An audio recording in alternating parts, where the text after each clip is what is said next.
তো বন্ধুরা, তোমাদের সবাইকে স্বাগতম আমার আরেকটি নতুন ভিডিওতে। তো এই ভিডিওতে প্রথমবারের জন্য কথা বলবো মোটোর একটি ফোন নিয়ে। তো আমার এই চ্যানেলে মোটোর কোনো ফোনের আনবক্সিং বা রিভিউ ভিডিও কিছুই নেই। তো মোটো ফোন নিয়ে এই প্রথমবার এই চ্যানেলে ভিডিও করছি। ফোনগুলি ভালো ফিচার্সের সাথে সাথে ভালো এক্সপিরিয়েন্সও দিচ্ছে। তো সেই জন্য এই ভিডিওটিতে মোটোর একটি ট্রেন্ডিং ফোন নিয়ে কথা বলবো, যে ফোনটা এখনো পর্যন্ত 4-5 মাস হয়ে গেছে লঞ্চের, তাও কিন্তু ফোনটি ট্রেন্ডিংয়ে আছে।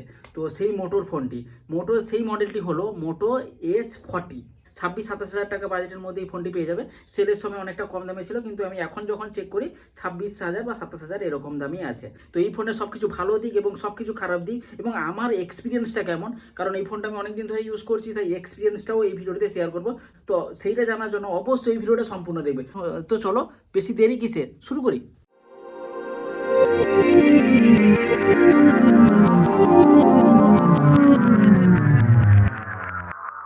প্রথমেই বলবো এই ফোনের সফটওয়্যার নিয়ে। তো সফটওয়্যার নিয়ে প্রথমেই বলছি, তার মানে সফটওয়্যারটা আমার খুব ভালো লেগেছে।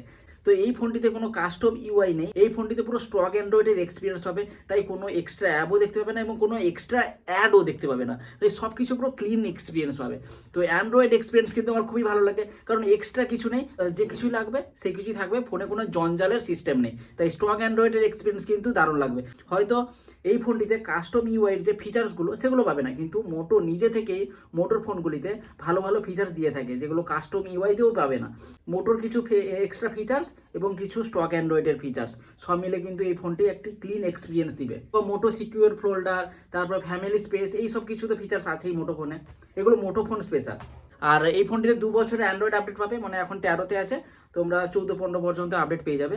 আর 3 বছরের সিকিউরিটি আপডেট পাবে। তো আপডেট নিয়েও কোনো রকমের ডাউট নেই। তবে এই ফোনটিতে গুগল ডায়াল আছে, তাই তোমাদের সে কল রেকর্ডিং ওয়ার্নিংয়ের সিন চলতেই থাকবে এই ফোনটিতেও। তো এবার বলবো সফটওয়্যার, তো শেষ সফটওয়্যার আমার সব থেকে বেস্ট লেগেছে। তারপরে বলবো ডিসপ্লে। এই ফোনটির ডিসপ্লেও কিন্তু এই ফোনটিতে কার্ভ ডিসপ্লে দেখতে পাবে।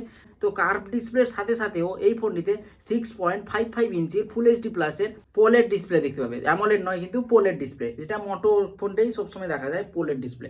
এই ফোনটিতে 144 হার্টসের রিফ্রেশ রেট দেখতে পাবে, HDR10+ সাপোর্ট এবং 1200 নিটসের পুরো পিক ব্রাইটনেস দেখতে পাবে। তাই ইনডোর এবং আউটডোর এক্সপিরিয়েন্স কিন্তু ব্রাইটনেসের তরফ থেকে কোনো রকমের ডাউট নেই। ভিডিও এক্সপিরিয়েন্স, ভিডিও ভিউটা দেখছো পুরো কার্ভ ডিসপ্লে থাকার জন্য আরও বেশি প্রিমিয়াম লাগছে, আর ভিডিওর কালারগুলো পাঞ্চি লাগছে। মোটামুটি ডিসপ্লে সাইজ দেখে এবং কার্ভ ডিসপ্লে লক্ষ্য রেখে ভিডিও এক্সপিরিয়েন্স কিন্তু খুবই দারুণ। আর ইউটিউবে স্ক্রল বা অন্য কোনো অ্যাপ ইউজ করার ক্ষেত্রে কিন্তু রিফ্রেশ রেট কোনো কিন্তু ডাউন হবে না, পুরো 144 হার্টসের রিফ্রেশ রেটই থাকবে। তুমি যদি নিজে থেকে সেট করতে পারো তাহলে আলাদা কথা, কিন্তু এই ফোনে যে রিফ্রেশ রেটে যে কাস্টমাইজেশনটা, সেটা কিন্তু খুবই দারুণ। অন্যান্য ফোনে রিফ্রেশ রেট অটোমেটিক 0 হয়ে যায়, আবার 60 হয়ে যায়, 90 হয়ে যায়, 40 হয়ে যায়। এই ফোনের রিফ্রেশ রেট কিন্তু কনস্ট্যান্ট 144 হার্টসে দাঁড়িয়ে থাকে, ডাউন কিন্তু হয় না। আর এই ফোনটি screen to body ratio almost 93% দেখতে পাবে, তাই বেজেলস এবং চিন তত বেশি এই ফোনে লক্ষ্য করা যাবে না। আর এই ফোনটিতে ডিসপ্লেতে কি প্রোটেকশন দেওয়া আছে সেটা কোম্পানি থেকে জানায়নি, তবে এই ফোনটিতে স্ক্রিন গার্ড ইউজ করবে অবশ্যই। এবার বলবো এই ফোনের প্রসেসর নিয়ে। তো সফটওয়্যার যেরকম ভালো, এই ফোনের প্রসেসরও কিন্তু ভালো। এই ফোনটিতে মিডিয়াটেকের ডাইমেনসিটির 8020 এর প্রসেসর দেখতে পাবে, যেটা 6 ন্যানোমিটার বেস্ট এবং 5G প্রসেসর। তবে মাঝে মাঝে এই ফোনটিতে 5G প্লাসের নেটওয়ার্ক কানেকশনও দেখতে পেয়েছি, তো এটা একটু খুব ভালো দিক।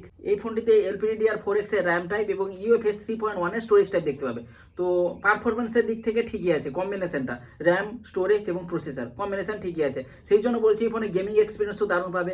বিশেষ করে BGMI বলো, COD বলো, এগুলো কিন্তু খুব হাই সেটিংসে গেম আরামসে চলবে, তত বেশি হিট হবে না। এই 42 ডিগ্রি বা 43 ডিগ্রি পর্যন্তই হিট হবে ম্যাক্সিমাম, এর থেকে বেশি কিন্তু হিট আমি লক্ষ্য করিনি।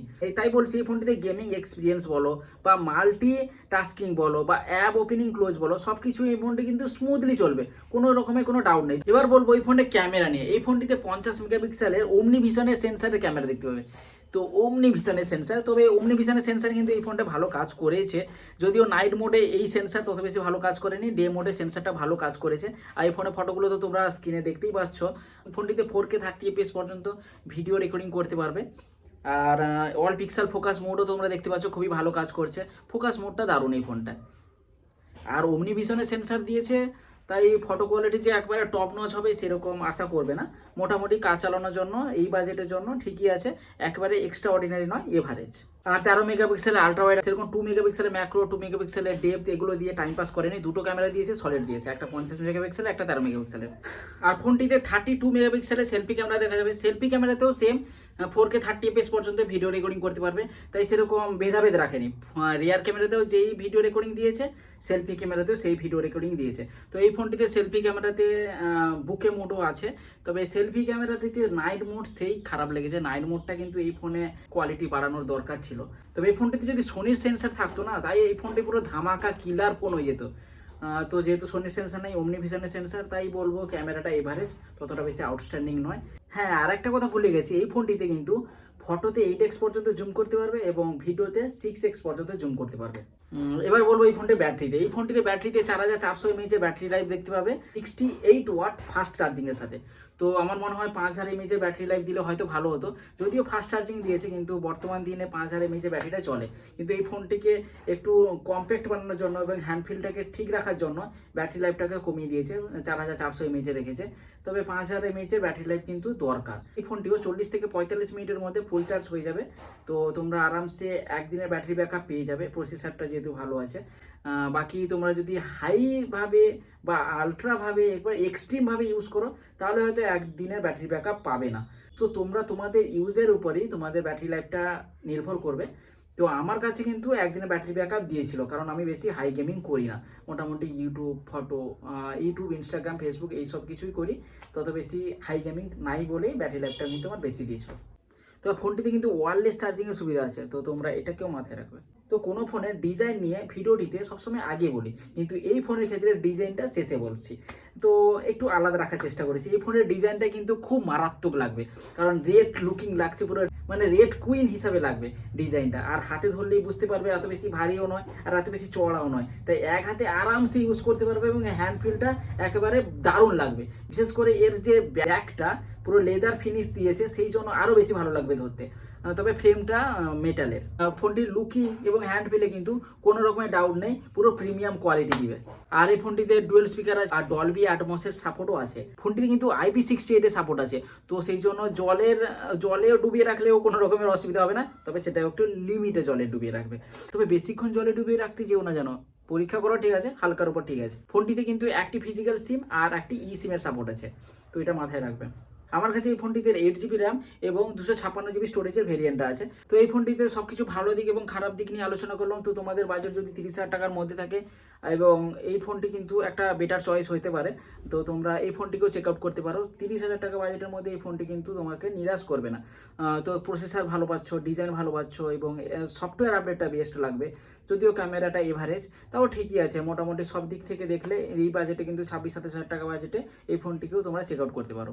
তো মোটো ফোন যাদের পছন্দ, মোটো কিন্তু খুব ভালো কাজও করছে, তাই মোটো ফোন নিয়ে কোনো রকমের সন্দেহ করার দরকারও নেই। তো আজকের ভিডিওটা এই পর্যন্ত। ভিডিওর যদি ভালো লেগে থাকে তাহলে অবশ্যই লাইক এবং সমস্ত বন্ধুদের সাথে শেয়ার করে দেবেন। আর পরবর্তী ভিডিওগুলো দেখার জন্য অবশ্যই চ্যানেলটিকে সাবস্ক্রাইব করে পাশের বেল আইকনটাকেও প্রেস করে রাখবে। তো দেখা হবে তাহলে নেক্সট আরও একটা ইন্টারেস্টিং ভিডিওটিতে। তো সবাই ভালো থাকবে, খুশি থাকবে, টাটা।